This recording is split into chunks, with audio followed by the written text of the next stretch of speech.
Kalau udah Q grader, apakah jaminan dia jago untuk jadi juri Brewers? Sama sekali enggak. Ada beberapa orang atau oknum nih ya, mungkin yang ngerasa juri itu harus dihormati, harus dilayani kayak gitu. Apa harus begitu toh? Kalau menurut saya pribadi sih, memang pekerjaan yang tidak mudah. Karena kan pada saat kita melakukan penjurian, kita yang betul-betul harus melayani peserta.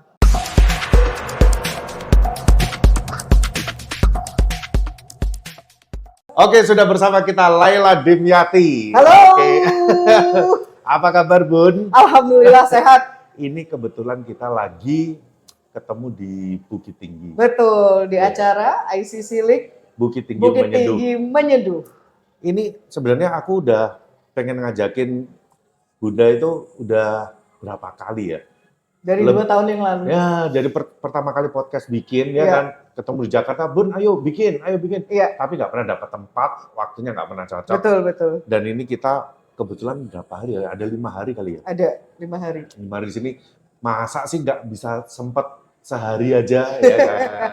Akhirnya di hari terakhir ya. Nah, hari terakhir ya, Riko KO ya. Dia nggak mau take podcast karena dia besok saatnya sepuh yang bisa Bunda. Tapi thank you banget udah mau meluangkan waktunya, Bun. Terima kasih Buat atas ngobrol. undangannya untuk podcastnya Om Willy. Iya, jadi karena memang sosok Laila Dimyati ini kan memang cukup kontroversial. Waduh, luar biasa. Luar biasa. Bun, tapi aku mau sebenarnya ini yang lagi banyak diomongin akhir-akhir ini ya. Apalagi setelah beberapa liga-liga ini berjalan ini, kan banyak juri-juri baru. Iya. Banyak juri-juri baru dan kayak hari ini pun juga di Bukit Tinggi, Bunda di Brewers kan? Iya. Di Brewers banyak banget, ada berapa jurinya? Ada 24 orang, dengan saya totalnya 25 orang. Wah, 25 orang. 25 orang. Total jurinya. Total Iya. jurinya. Jadi kita kemarin bisa bikin 6 panel. Oh, tapi ini kalau aku lihat ya selama penyisian 2 hari kemarin ada berapa peserta? Pesertanya total ada 28 orang. 28 orang. Jadi satu hari itu 14 orang. 14 orang, tapi Iya. selesainya cepet, Bun. Selesainya cepat. Luar biasa, ini performnya kali ini luar biasa. Koordinatornya ini memang nggak main-main ini. Gila, latihan cuma main 4 orang, hari pertama kita selesai. Loh, Brewers sudah selesai. Wah, gokil. Sebenarnya itu karena kita tertolong oleh istirahat sholat dan makan untuk hari Jumat. Oh, jadi itu bisa dipakai buat ngisi-ngisi. Jadi gitu ya. dipakai untuk mengisi dokumen, lalu kemudian kita mencoba untuk on time, pengumpulan nilai, baru kemudian kalibrasi komen. Dan ini ya, stage-nya udah nggak nunggu-nungguan ya. Betul. Jadi begitu selesai satu, langsung Betul. satu naik, itu Betul. terus ya. Karena jurinya banyak ya. Betul. Tapi yang banyak yang tidak paham adalah bahwa sebelum kita mulai hari H, H-1-nya kita udah sedikit running dan kerjasama yang baik dengan stage manager. Oh, oke. Jadi semuanya Sama sudah diatur. panitianya juga Betul, ya. betul. Dengan panitia semua sudah diatur. Jadi tektokannya enak banget. Oh, smooth ya. Runningnya smooth banget. Wah, gokil. Padahal hari pertama di Ilak ada aja masalah itu. Alhamdulillah Iya. sih ini, alhamdulillah. Lebih preventif aja. Lebih preventif. Jadi kita udah tahu bahwa kemungkinan akan begini, lalu tindakan preventifnya apa. Gitu. Oke, nah ketika timnya jadi banyak sekarang, handle Brewers dengan segitu banyak orang, ada yang dari sensory bootcamp, ada juri lokal juga, which is juri-juri baru. Betul. Ada kesulitan nggak sih, Bun? Sebenarnya kesulitannya adalah pada saat momen kalibrasi jurinya aja. Karena kan kita betul-betul belum kenal bagaimana juri-juri lokalnya terutama, yang tidak mengikuti bootcamp. Oke. Sementara bootcamp adalah saringan pertama. Iya, program itu yang dibikin untuk menyaring juri-juri itu ya, kan udah dilatih dulu Sudah nih dilatih, sebelumnya. Paling nggak ada basic. Nah, yang belum ketahuan ini, juri-juri lokal ini gimana, Bu? Jadi proses yang paling mendasar sebenarnya adalah bagaimana mengetahui kemampuan mereka dalam memahami apa itu IBRC itu sendiri. Kompetisinya. Betul, kompetisinya. Terus? Yang kemudian adalah kekuatan sensorinya. Oke. Jadi tes dasarnya sebenarnya selalu running mock-up. Jadi kita selalu coba bagaimana caranya mengetahui kemampuan sensori mereka adalah dengan kita membawa mereka sampai dengan level kalibrasi tertentu. Jadi ada batasan yang atas, lalu terus ada batasan tengah dan ada batasan bawah. Itu lihatnya pada waktu judge workshop dong? Betul, betul pada sekali. Waktu simulasi betul, running itu betul, ya? Betul. Jadi pada saat mock up itu baru langsung ketahuan, oh yang ini mungkin lebih kuat sensorinya, bisa langsung inline atau sejajar dengan juri yang sudah lebih berpengalaman. Yang ini mungkin agak kurang sedikit, bisa langsung kita bina lagi dengan lebih serius. Oke, nah terus yang lemah banyak nggak? Nggak banyak. Oh nggak banyak. Oh yang ini ya, yang di Bukit Tinggi ini ya? Iya. Apa karena kita di Bukit Tinggi jadi nggak enak ngomongnya? Enggak. Kebetulan enggak. Kebetulan nggak. Tapi ya? kayaknya mungkin lebih karena dari awal saya sudah sangat mewanti-wanti untuk membaca rules and regulation. Lalu kemudian kan memang ada contoh dari bagaimana cara mengisi score sheet yang benar yang dibuat oleh Bang Riko. Jadi itu sudah kita berikan dulu di awal. Oh, sebelumnya udah di-share dulu ya? Sudah di-share dulu. Oh, jadi itu, dan itu sebenarnya yang supaya juga, lebih well prepare betul, ya. Dan itu juga sebenarnya yang di-share di bootcamp. Jadi itu hal yang sama. Lalu kemudian kita hanya sebenarnya memberikan contoh dan memberikan guidance atau bimbingan-bimbingan dan batasan-batasan tertentu. Alhamdulillah kayaknya semuanya pada serius. Jadi dengan mock up 4 kali sudah cukup terkalibrasi. Wih mantap, berarti Bukit Tinggi ini cukup oke ya. Iya. Tapi kalau yang daerah-daerah lain gimana Bun? Kan sebelumnya kayak tahun-tahun lalu itu kan juga sering ngejuri di liga cukup banyak tuh. Nah itu gimana Bun pengalamannya Bun dengan juri-juri baru tuh? Ada beberapa yang memang agak sulit untuk terkalibrasi dengan baik. Tapi prinsip dari penjurian sebenarnya kan tidak kita memberikan pendapat secara bebas. Tapi memang ada guidance-nya sesuai dengan rules dan regulation. Dan bagaimana kita harus mengisi score sheet, lalu batasan nilainya. Kalibrasi di pagi hari sangat penting untuk menentukan nilai berapa yang akan kita berikan di score sheet kita. Nah, tapi kan ada juri nih ya, yang ngerasa, gue ini udah Q grader, jago dong. Nah, kalau udah Q grader, apakah jaminan dia jago untuk jadi juri Brewers? Sama sekali enggak. Kenapa enggak? Kan udah teruji dia harusnya. Jadi bedanya gimana, Bun? Prinsipnya pada saat kita mengisi score sheet untuk cupping secara score sheet SCA, sekarang sudah sangat berbeda dengan cara pengisian score sheet untuk Brewers. Juri ya juri betul. Brewers ya. Kalau dulu kan sama, batasannya mulai dari angka 6 sampai dengan 10. Sekarang kan ada 3 jenis nih. Jadi ada yang dia dari skor 0 sampai 3, 0 sampai 6, dan 0 sampai 9. Jadi ketiganya memiliki parameter beda-beda. Betul. Jadi jenisnya berbeda, lalu terus harus cara berpikirnya berbeda, menerjemahkan rasa yang ada di kopi itu sudah berbeda lagi. Makanya sekarang tidak jaminan seorang Q grader menjadi seorang juri yang terkalibrasi dengan baik.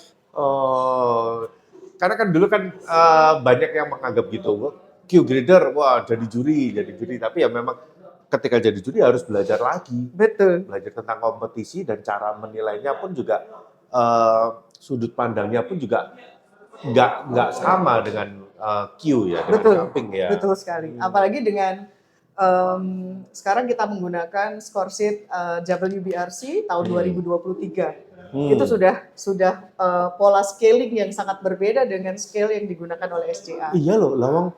Aku dulu kan aku jarang nih ngejuri Brewers nih ya. Tapi beberapa kali ya udah yang sebelum 2023 itu aku udah cukup sering nih.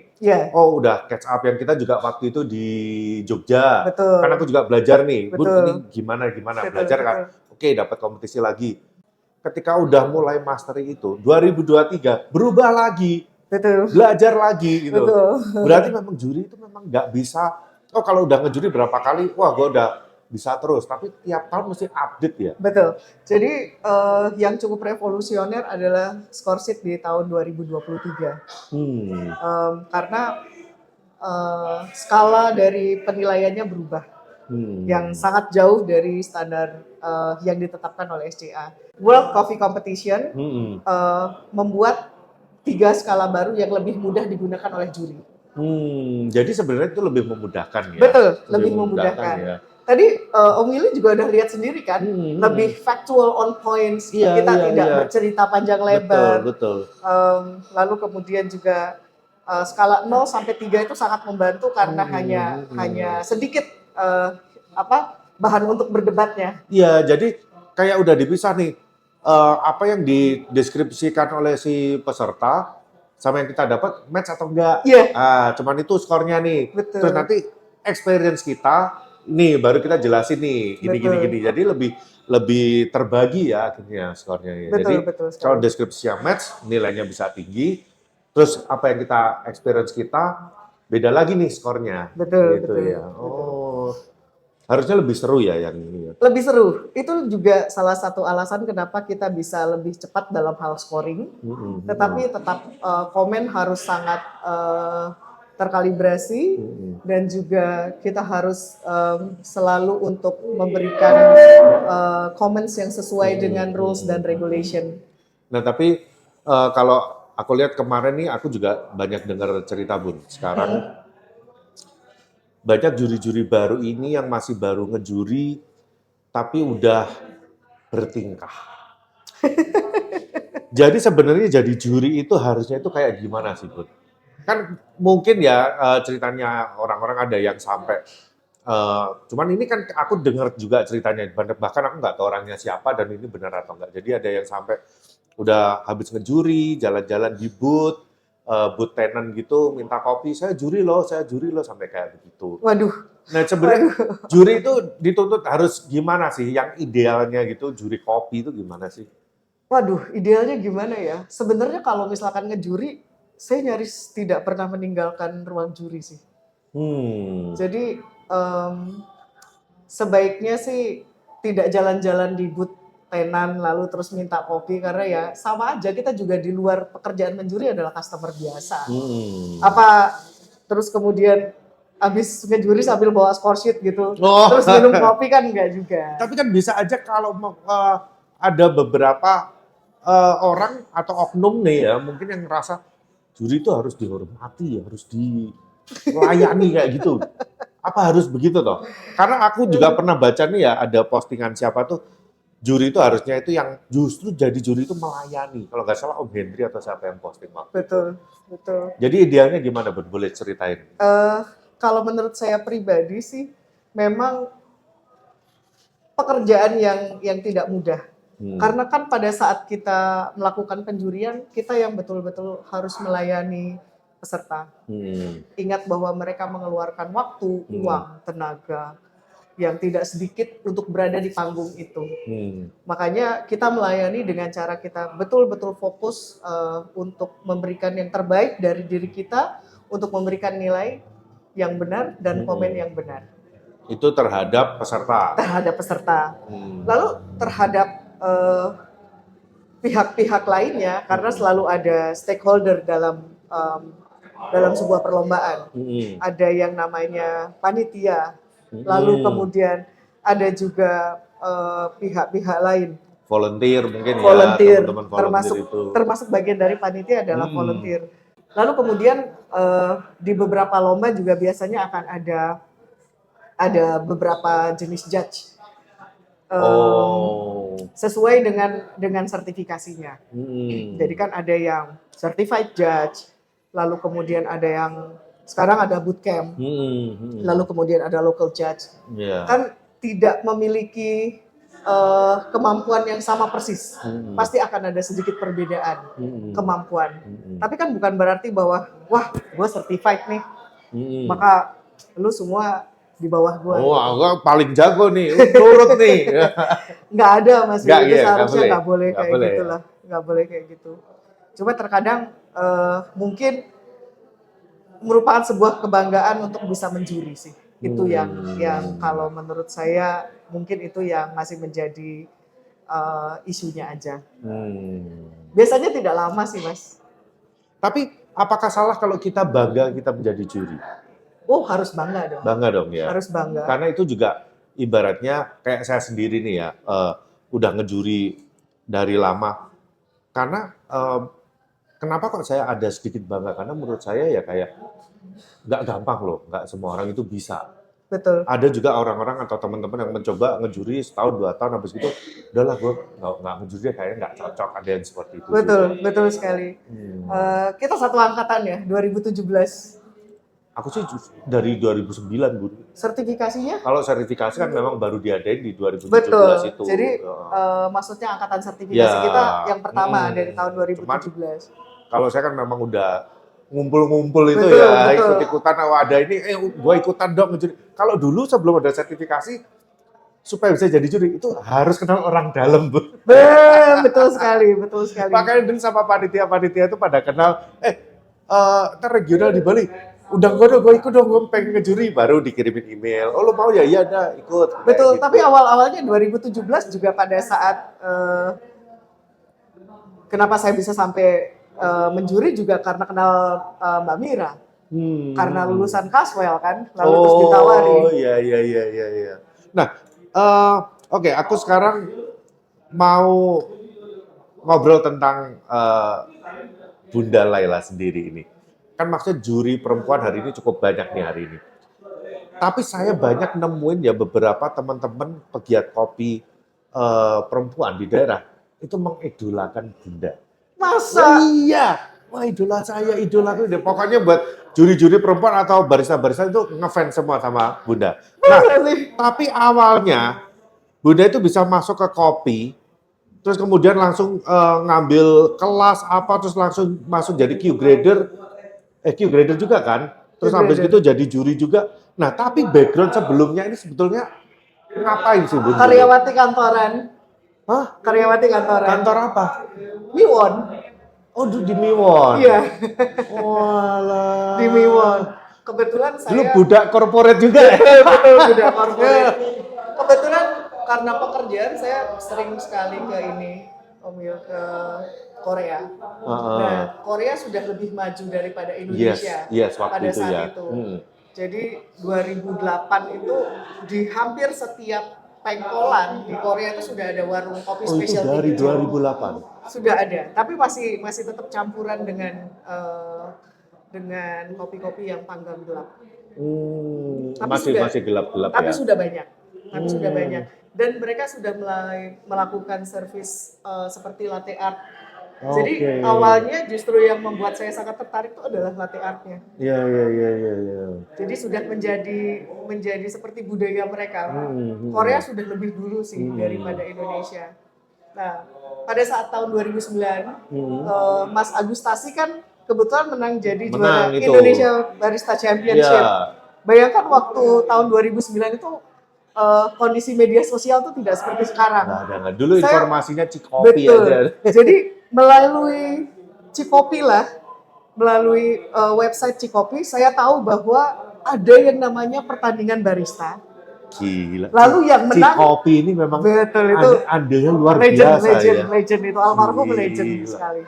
Terus. Lalu saya baru tahu bahwa barista itu adalah profesi yang sangat serius, sangat menjanjikan. Pemenangnya adalah Mas Agus Keritasi dari perusahaan namanya Caswell. Ya itu pertama kali saya ke juri ya pas Agus juara itu. Nah, saya waktu itu masih budak korporat, Mas. Oke. Jadi sesudah beliau menang, saya carilah website Caswell. Ada. Lalu kemudian saya kirim email. Yang membalas Mas Agustasi sendiri. Oh iya? Iya. Kirim email apa waktu itu? Menyatakan bahwa saya mau mencoba untuk kursus barista, tapi saya baru bisa pada bulan Desember gitu karena ada cutinya. Itu udah buka kelas ya Caswell ya? Sudah. Wah, gila. Sudah, waktu itu masih di Kemang Timur. Setahu aku ya tahun segitu itu kelas itu masih cuman Esperto. Enggak, sudah ada selain Esperto, boleh sebut merek nggak nih? Boleh, nggak apa-apa. Sudah ada si Helmi itu siapa? Irfan Helmi. Anomali. Anomali. Oh iya. Jadi Anomali itu masih baru pada waktu itu, 2009 betul, itu masih baru. betul. Cuman aku juga nggak tahu dia udah ada kelas belum. Sudah ada, Oh, sudah ada Mas. Jadi saya waktu itu bingung antara ada 4 nih pilihannya. Esperto, Ili, Ili Anomali, juga tuh. atau Caswell. Oke. Jadi teman saya kebetulan seorang dokter gigi di Palembang, itu saking sukanya ngopi, dia pengen belajar bagaimana caranya untuk bisa menjadi barista yang baik untuk ngopi di rumah. Oke. Karena dia punya mesin espresso mini. Lalu terus kemudian dia cerita bahwa ini sekarang di Jakarta ada 4 nih katanya. Oh, kelasnya. Ada kelasnya. Pilih yang mana? Silakan kamu pilih yang mana. Nah, tapi kalau Caswell itu ada juaranya nih. Iya. Namanya barista. Oh iya, aku bilang. Aku baca dari Cikopi. Zaman segitu saya aja udah julid itu 2009. Ketika ke juri waktu final, saya bareng sama Om Hendri waktu itu. Iya, iya. Kita nonton final nggak? Ngapain nonton? Kita udah tahu juaranya siapa. Pasti Caswell lagi. Jadi di tahun itu saya belajar gurunya ada 2. Oke. Jadi yang pertama adalah Mbak Siti Zuhriah. Oh langsung yang ngejar Langsung dengan Mbak Siti Zuhriah. Waduh, itu juara barista kita Betul, pertama ya. betul. Gerakan beliau tuh sangat luar biasa robotik. Jadi sangat mengandalkan muscle memory. Gila ya. Dan waktu itu Mbak Siti sepertinya mungkin sudah akan pensiun. Betul, betul. Jadi itu Mira belum masuk dong? Belum kan? Belum. Jadi saya diajar oleh Mbak Siti untuk basic baristanya, untuk cuppingnya diajari oleh Mas Agus Tassi. Oh, gitu. Itu awal pertama belajar awal kopi. Pertama, tapi masih jadi budak korporat. Terus sampai itu, kemudian saya resign 2011, lalu kemudian baru bekerja di sebuah kafe di Bandar Lampung. Oh, kerja di kafe? Iya, kerja jadi di apa, kafe. Bu? Bukan barista dong? Sempat jadi bar captain sebentar. Oh, sempat di ngebar juga. Sempat ngebar. Oke. Tapi terus langsung ke manajemen. Langsung manajer ya. Langsung ke manajemen. Oke. Jadi awalnya memang. Tapi di Lampung. Di Lampung. Terus mulai hijrah ke Jakarta itu? 2013. 2013. Iya. Oke. Karena kebetulan 2013 itu saya sudah membuat roastery dengan partner. Oh, 2013 sudah bikin roastery? Sudah bikin roastery. Wah, gila, 2013 saya masih ikut kompetisi lagi itu malah. Ini udah bikin roastery terus? Jadi 2013 itu tahun dimana saya mulai menjelajahi Indonesia untuk mencari biji kopi. Langsung ke petani. Oke. Salah satu tempat pertama yang saya kunjungi adalah tempatnya Mas Hendra Maulizar. Oh, di Takengon. Wah gokil, baru aja podcast sama Hendra. Jadi emang udah jago waktu itu Hendra? Waktu itu mungkin beliau masih belajar dengan bapaknya. Oke. Jadi kita pertama kali tuh ke tempat Mas Hendra, lalu kemudian ke beberapa tempat lainnya. Kan karena dulu micro roastery itu masih jarang nih. Jadi kebetulan kita berusaha untuk mencari harga bahan baku yang seminim mungkin dengan cara langsung datang ke prosesor. Oh, oke. Terus akhirnya ngambil kopi dari sana. Dari sana, lalu terus ada juga kita ngambil dari Lisa dan Leo. Oh, Lisa dan Leo. Betul. Dulu namanya belum itu. Oh, dulu apa namanya? Namanya, saya lupa. Iya. Saya lupa. Oh, tapi pernah Lisa dan Leo Organics ya. itu baru sesudah awal saya ambil. Iya. Lalu kemudian kalau dulu udah sampai main roasting udah ke hulu juga ya udah ya. Sudah Mas. Cuma kebetulan kita lebih banyak supply ke luar negeri. Kita banyak roastery-nya banyak ekspor waktu itu. Bukan ekspor sih. Hand carry rata-rata. Oh, di hand carry. Oke. Jadi roaster kecil-kecilan aja. Lalu kemudian saya mulai mendengar dari Mbak Mira, kebetulan waktu itu Mbak Resi baru bergabung dengan Caswell. Ya. Dan mereka rencananya akan membuat Caswell Lab. Ya. Jadi SCA Lab. SCA Lab itu ya. SCA Lab. Mereka menawari saya untuk ikut kelas pre-Q, lalu kemudian tahun depannya saya ikut Q. Oh, iya. Ya, jadi saya termasuk angkatan pertamanya Pre-Q. pre-Q Caswell. Saya lalu 3. Kemudian, oh iya. Saya 3, angkatan ketiga Iya, pre-Q. iya. Lalu kemudian angkatan pertama untuk Q Caswell juga. Oh. Karena waktu itu yang lulus cuma ada 4 orang. Oh, Q itu? Ya. Wah, gokil. Susah banget ya memang ya. Lumayan. Ya. Mabok kopi beneran loh ya. Mabok kopi waktu itu mabok kopi Mas. Saya sih cukup sekali aja sih. udah ini belum? Masih pegang Q belum? Enggak, aku udah expired, enggak aku perpanjang. Oh gitu. Enggak aku perpanjang. Jadi pas aku expired itu kan pas waktu COVID. Iya. Waktu COVID kasih perpanjangan lagi, aku kirim email ke CQI terus katanya oh iya nanti kita perpanjang lagi sampai 6 bulan ke depan, cari aja kelas-kelas terdekat. Dan waktu itu juga masih COVID. Kelas paling dekat itu juga 5758. Dia pun juga belum bisa ngasih kepastian kapan akan ada kelas lagi. Iya, Jadi, iya. akhirnya udah lewat setahun, saya udah sibuk. Kan pulang ke Diri tuh saya Iya. udah. Ya udah akhirnya udah nggak tak lanjutin lagi. Oh iya. Kebetulan ini tahun ini sudah tahun ke Perpanjang terus nih Udah berarti. berpanjang terus. Nah, ini next ini ke depan ini kan mau ada World kan Iya. di Jakarta itu ya kan, World Coffee Event di Jakarta. Kayaknya ada ini ya, buka untuk certification untuk World ya. Iya, sepertinya Mau ikut World. Insya Allah mau mencoba untuk peruntungannya. Gila. Karena sama seperti Om Willy sendiri, saya udah nggak pernah ngejuri di level nasional. Mungkin terakhir kali 2019.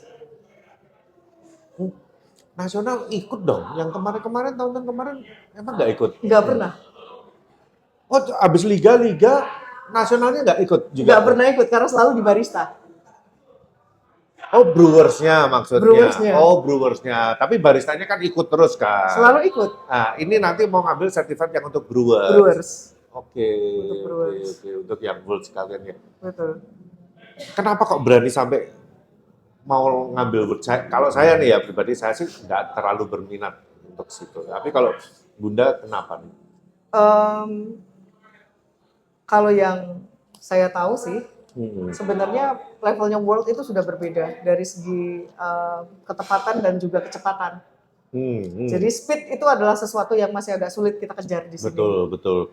Deliberationnya lama banget ya. Betul. Deliberasinya harus cepat sekali kalau di dunia. Lalu kemudian kita juga ketepatan akan scoringnya juga harus lebih ketat lagi. Itu yang sebenarnya ingin saya latih. Oke. Karena selama ini kita masih agak selalu terlena gitu atas kecepatan. Jadi kan kita lama sekali gitu. Mungkin dengan ikut ujian untuk World, saya sendiri bisa merasakan ada perbedaan antara berada di nasional lalu di World-nya seperti apa. Nah, tapi jangan lupa nanti kalau udah lulus ngejuri World, diajarin kita Oh, itu ini pasti. yang di daerah. Itu pasti. Kita bisa lah kapik-kapik bareng atau belajar ngisi skor juga. Tips-tipsnya biar cepet ngisi ya itu. Loh, nggak pengen belajar scoring yang lain? Apa scoring apa? COE? Wah, COE belum sih. Belum. Karena aku juga belum lihat. Bunda pernah cerita katanya model skor sheet-nya kan beda sama yang biasa sama kan? sekali beda. Oh. Beda sama sekali. Iya. Iya, silakan Terima kasih. Mas. Terima kasih. Beda banget ya. Itu aku pas waktu Bunda bilang itu ya aku baru tahu. Oh, ternyata beda. Iya, terus cerita katanya itu saya belajar untuk ngisi yang cepat itu gimana? Saya perlu juga tuh dia.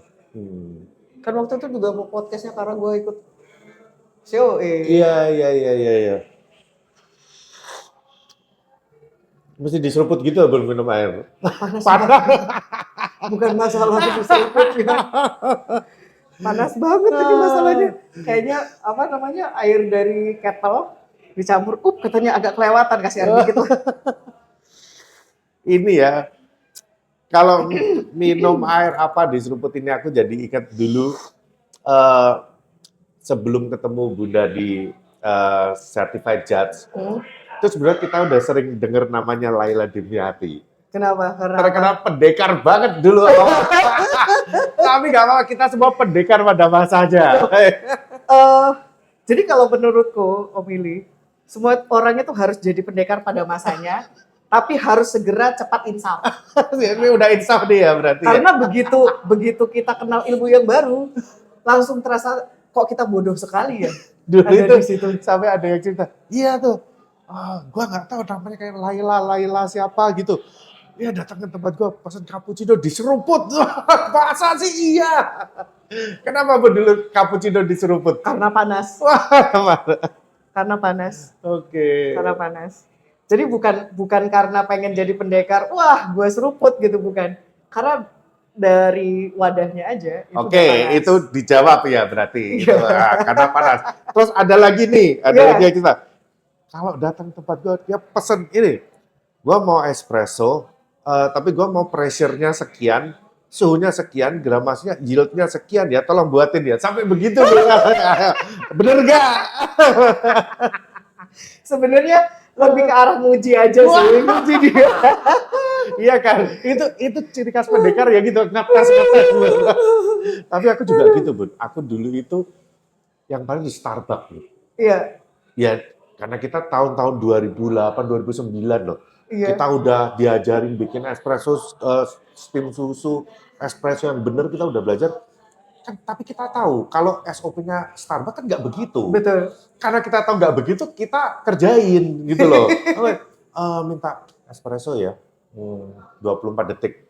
Padahal kita tahu kan punya teman Starbucks juga kan, mereka Iya, bilang, iya. oh SOP kita 18 sampai 21 Iya, pada iya. waktu itu. Iya. Jadi mereka kalau bikin 24 gimana caranya? Mereka bikin sampai 3 kali, 4 kali dibuang semua espressonya. Betul. Dia ditinggal duduk aja Pak, nanti kita antar. Enggak, saya mau tunggu di sini.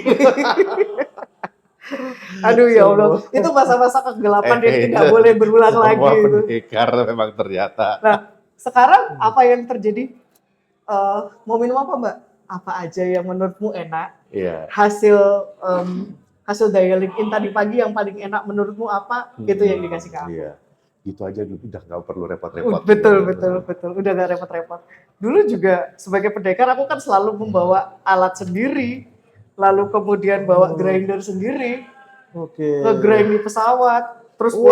foto, wah lagi terbang kemana gitu. Biasanya keluar negeri biar agak kece dikit.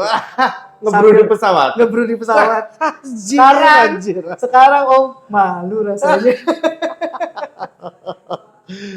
Tapi itu ya, itu memang cukup keren. Waktu itu pun juga aku juga awal-awal buka kafe itu ya liburan nih sama keluarga ya kan. Nanti bareng ada keluarga-keluarga dari saudara-saudara yang lain gitu Iya. datang tuh sewa villa kita. Wah, ngeluarin alat-alat, ditontonin semua. Betul. Kok ini gimana? Ini buat apa? Oh, ini buat ini, gini-gini loh. Itu buat giling kopi. Ya, nih. Oh, pegel ya ternyata. Ya udah, terusin. Sekarang udah gak gitu. Sekarang udah males, paling udah banter males. ya. Kalau mau bawa kopi, bawa drip bag aja lah. Iya paling betul. gampang. Akhirnya saya juga sering banget bawa drip bag kemana-mana. Hmm. Cuman tinggal tuang air panas. Ada yang robusta, ada yang arabica, Iya. semua happy lah. Terus ya kita juga nyiapin bawa dari rumah yang tinggal digiling, masukin drip bag itu di seal. Ya udah selesai. bawa Udah aja. selesai. gitu. Betul. Nggak mau repot sekarang. Hmm. Karena ternyata standar nikmat kopi kita begitu jadi juri itu udah berbeda. Gitu, Tapi kan. yang kalau aku ngalamin ini ya Bun ya, di awal-awal itu ya, kenapa kok kemudian aku jadi tersadar? Karena apa? Ketika kita jadi pendekar, kita itu, aku ya terutama waktu itu jadi lupa kalau kita tuh sebetulnya itu perlu menikmati kopi. Betul. Bukan berarti kalau kita tiap kali datang ke coffee shop, kita cupping. Betul. Jadinya begitu, coffee shop, kopinya kurang ini nih, kurang gini nih, ke rest area, liburan, aduh kopinya nggak enak, kopinya gini-gini. Tiap kali ngopi selalu cupping akhirnya. Sampai akhirnya tersadar bahwa ya kalau mau ngopi aja, nggak usah harus selalu cupping. Betul. Gitu. Nggak usah harus selalu dinilai. Betul. Gitu. Itu saya pertama kali digituin itu sama Adi Praceka. Iya. Itu kalau nggak salah tahun 2013. Nggak sengaja ketemu di Malang. Iya. Ada acara kopi di Malang, terus kita barengan, nggak janjian sih, cuman pas itu habis acara ke Java Dancer, minum espresso gitu. Saya nanya sama Pak, gimana Pak kopinya sini? Will, kopi itu nggak perlu harus cupping, ngopi-ngopi aja. Kalau cupping ya nanti ada sesinya sendiri. Itu loh saya baru sadar. Iya, iya juga ya. Tiap kali ngopi jadi selalu cupping ya. Terus kapan kita enjoy gitu. Nah makanya kalau sekarang ini berhubung mumpung masih di Bukit Tinggi, besok masih ada 1 hari nih, Will. Aku pengen datang ke Explore. banyak tempat. Kalau perlu bahkan tempat tadi peserta, tempat-tempatnya peserta, lalu terus kemudian tempat-tempat yang terkenal, dan mungkin kalau misalkan bisa ketemu hidden gem ya ketemu hidden gem. Iya. Karena di daerah ya, mumpung di sini juga. Betul. Tapi sering nggak sih ke Bukit Tinggi? Ini kebetulan kedua kalinya sesudah terakhir kali 20 tahun yang lalu. Oh, saya terakhir kali 3 bulan yang lalu. Cepat ya, acara ini ya.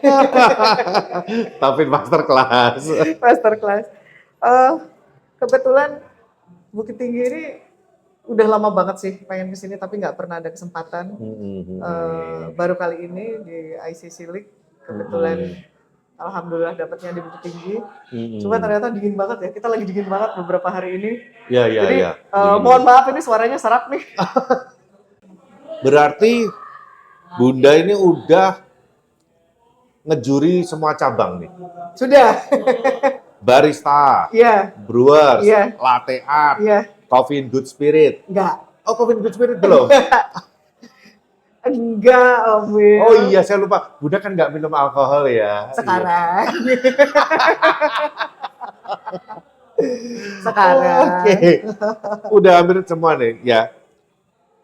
Yang paling merasa passion aku di sini nih, itu yang mana? Barista. Oh, yang di barista. Ya. Kenapa, Bun? Jawabannya ada 2. Yang pertama karena minumannya sangat beragam, karena pasti ada 3 course. Course pertama adalah espresso, yang kedua adalah milk beverage, dan yang ketiga adalah signature drink. Yang kedua adalah jenis penjuriannya sangat cepat, jadi kita harus sangat fokus. Karena kita hanya minum 2 tegukan. Oh iya. Dan itu harus mengisi langsung. Harus mengisi langsung. Jarang sekali ada perubahan apapun di belakang panggung. Dan juga nggak boleh dibawa. Betul. Ya kan? Jadi benar-benar harus memorinya semua nih. Ya. Betul. Jadi kalau menurut saya sih kesulitannya 4 kali lipat daripada brewers. Ya. Karena ada 3 jenis minuman, itu yang pertama. Lalu yang kedua adalah karena kita harus memorize. Jadi kita harus mengingat dengan detail apa yang kita minum, sambil kita mendengarkan kompetitor masih tetap berbicara tentang kopinya. Jadi harus sangat fokus. Makanya saya bilang 4 kali lebih sulit daripada brewers. Dalam waktu yang hanya 15 menit. Bayangkan bahwa brewers membuat 3 minuman dalam waktu 10 menit. Ini membuat 12 minuman dalam waktu 15 menit. Brewers itu challenging-nya itu kalau buat aku itu ya itu, walaupun bisa dibawa ke judge room ya, tapi ya itu loh, mendescribe semua atributnya itu lebih kompleks lagi. Itu yang buat aku sih kayaknya ya, ini brewers challenging-nya di sini nih. Kayak gitu. Betul. Bayangkan bahwa brewers itu sebenarnya atributnya banyak dengan adanya perubahan suhu. Tapi barista itu juga berbatas waktu. Itu yang lebih sulit lagi. Karena benar-benar ngandelin memori. Betul. Ya, nggak bisa dibawa soalnya. Betul. Benar-benar di atas panggung dalam waktu kurang dari 1 menit kita harus nginget-nginget semua karakternya dia. Betul. Makanya kemampuan untuk menulis steno sangat diperlukan. Wah, gila. Pernah belajar steno? Enggak secara formal, tapi tahu tekniknya. Mama yang ngajarin. Oh, sempat diajarin. Iya. Oh, jadi ada basic lah ya paling. Ada basic sedikit, tapi tidak pernah dikembangkan. Cuman itu menjadi apa namanya alat bantu lah, bahwa kita bisa menulis dengan cepat. Waduh, itu kayak gitu diajarin dong ke juri yang lain juga. Oh, boleh banget, senang banget. Ada satu sih kekhawatiran saya, Om Willy, karena barista itu adalah cabang yang paling banyak memakan uang. Kompetisi kopi yang paling banyak mengeluarkan uang. Jadi jarang sekali dilakukan. Kan kita nggak pernah ketemu tarkam-tarkam ya, antar Iya, kampung gitu iya, barista iya, gitu. betul. Ada. Lomba bikin espresso aja deh, Jarang. sebagus-bagusan bikin espresso. Hmm. Kalaupun ada pesertanya nggak ada jurinya. Iya, iya, iya, iya. Ya memang ya equipment-nya banyak, Betul, butuh mesin, butuh peralatan betul, bengek lain-lain gitu. betul. Ya, saya pun juga ngalami ya Bun, ketika ikut kompetisi dulu, walaupun di era tersebut 2011, 2013, itu aja saya ngabisin itu udah hampir 10 juta gitu, Betul. waktu itu. Betul. Dengan sesederhana itu loh Mas Yan, zaman Betul. segitu. Tapi nggak apa-apa lah ya, menang ya. 2011 udah lama banget. Bayangkan bahwa dari 2011 sampai dengan 2024 itu sudah berapa kali tuh terjadi perubahan rules dan Waduh, regulation. gila kayak itu makanya saya tulis di Barista No Cincong. Iya. Perubahan rules, tapi kan sampai di tahun 2018. After that kan kesini masih berubah lagi. Betul, Ya, betul. makanya No Cincong cuma sampai 2018. Itu aja udah begitu banyak loh perubahan rules-nya yang saya tulis di situ. Betul. Mulai dari penilaian espresso, terus kemudian sampai milk beverage-nya, Betul. yang dulu cuma cappuccino, Betul, ya kan? betul. Gitu. Dan dulu harus disibak, Iya, harus dilihat nih ketebalan foamnya. thickness, ya. Foam thickness Aduh. sekarang udah nggak lagi. Bahkan definisi dari cappuccino pun berubah menjadi milk beverage. Iya. Dan sekarang pun juga rules-nya juga udah boleh pakai alternative milk. Betul, betul Jadi sekali. sebenarnya sih barista makin seru nih ya. Semakin seru, semakin menantang, terutama dengan adanya perubahan dari 100% harus dairy milk, lalu kemudian boleh menggunakan alternative milk, ditambah dengan boleh menggunakan kopi yang memiliki alternatif. Nggak berani ngomong infuse. Ini jadi mau ngomongin infuse nih. Nggak berani ngomong infuse. Tapi sebagai juri brewer sendiri nih ya, ketika diperbolehkan menggunakan kopi-kopi infuse kayak begitu, menarik gak sih? Jujur aja, dari secara personal aja. Secara personal membosankan. Kenapa membosankan? Karena semuanya jadi berasa sama. Spektrumnya sama. Spektrumnya sama, artificial. Berasa artificialnya. Berasa artificial. Jadi rasa kopi itu kan sebenarnya kompleks dari berbagai jenis faktor. Ya. Nah ini dipaksa untuk menjadi sangat ter-highlight yang mau di-highlight. Jadi spot on kalau bahasanya Rico. Bahasanya Rico adalah spot on. Apakah ini spot on lavender? Benar. Tapi rasa pahitnya nongol duluan atau belakangan, lalu kemudian diikuti dengan aromatik. Mungkin kalau misalkan spot on lavender, tapi itu terpisah gitu loh. Flavornya itu. Terpisah. Makanya komponen scoringnya juga pasti tidak akan pernah bisa mengungguli dari rasa alami yang memang timbul karena kopinya. Jadi walaupun dia mengeluarkan pronouns spot on rasa buah tertentu, atau bunga tertentu, atau floral tertentu, ya nggak bisa sampai mengalahkan kompleksiti dari rasa asli kopinya itu sendiri. Betul sekali, betul sekali.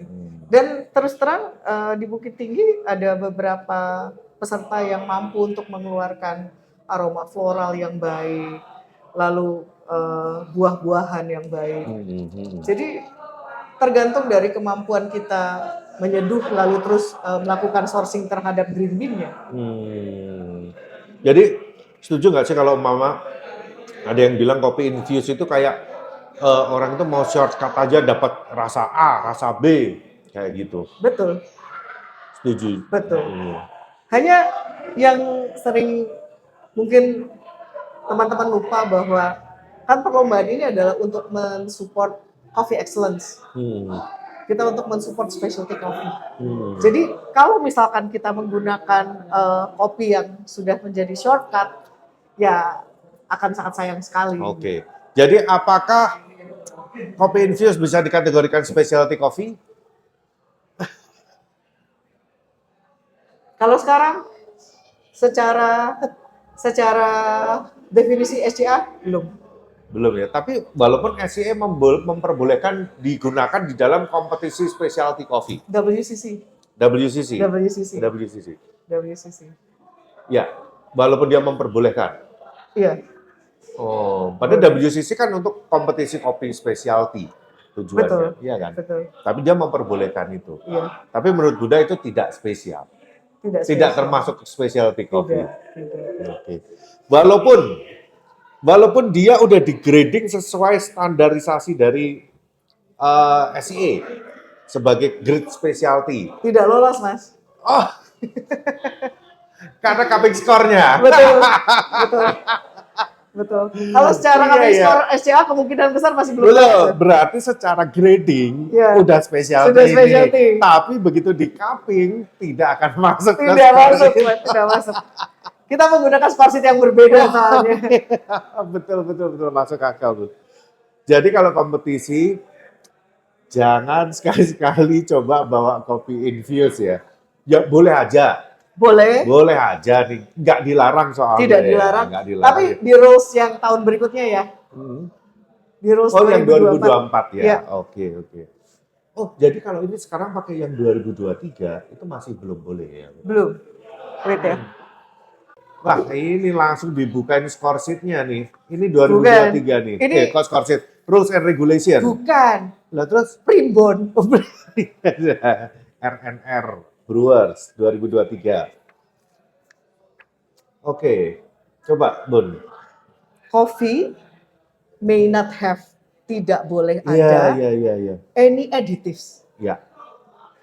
flavorings, Coloring, Coloring, perfume, aromatic perfumes, substance, aromatic substance, liquid, liquids, powder, yes, dan lain-lain. powders, ya. dan lain-lain of any kind added at any point between the time The the coffee coffee is is picked as a cherry, as a cherry To to when it is extracted extracted into beverage. Coba Jadi diterjemahkan, Bun.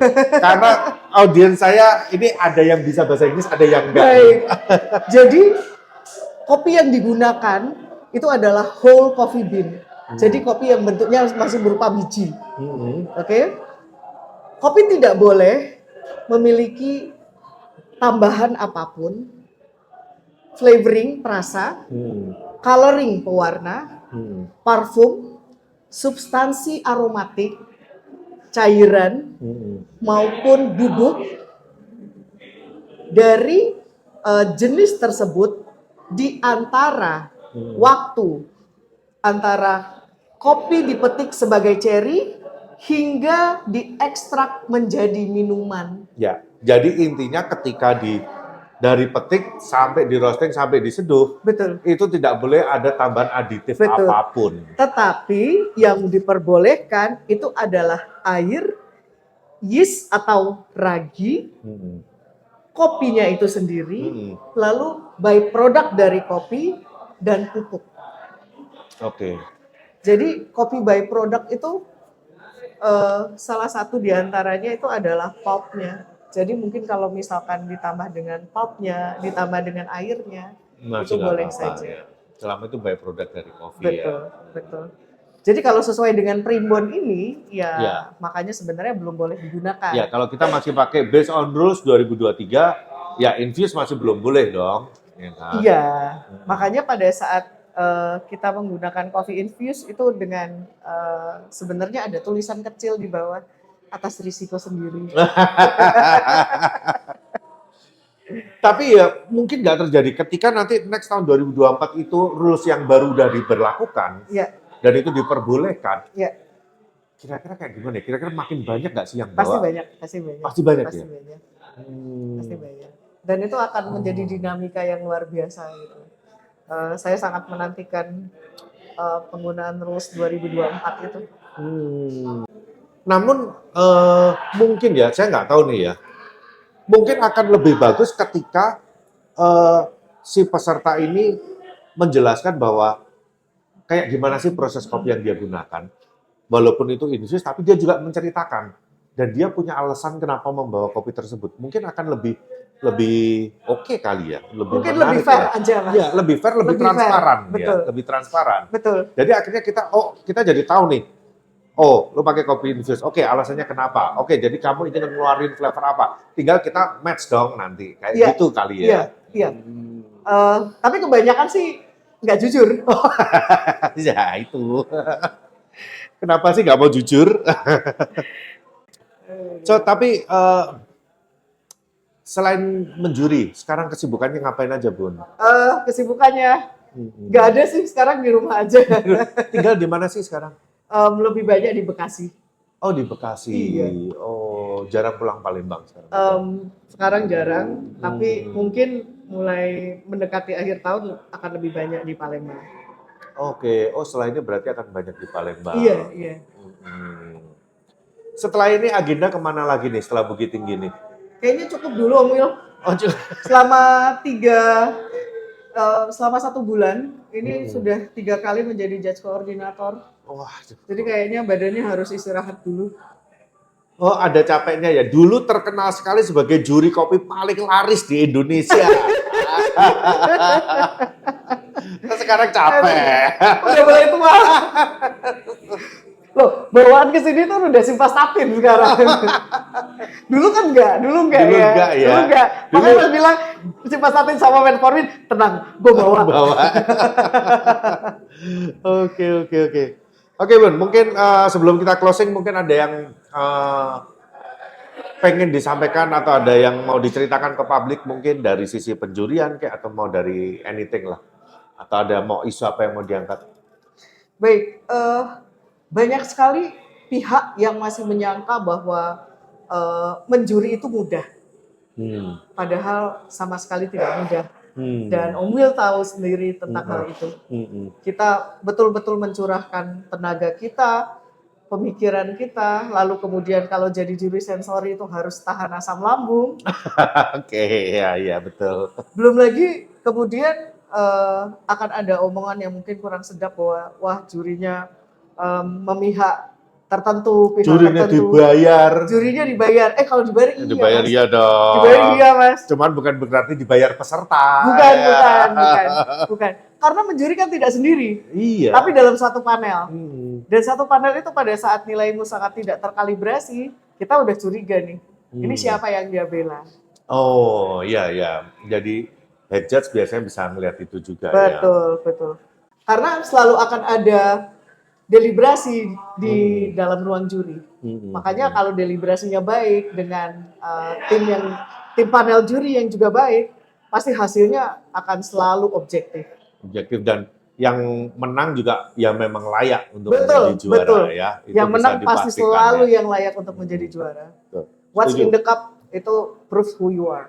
Ya, it is what it is. Yes, it is what it is. Oke.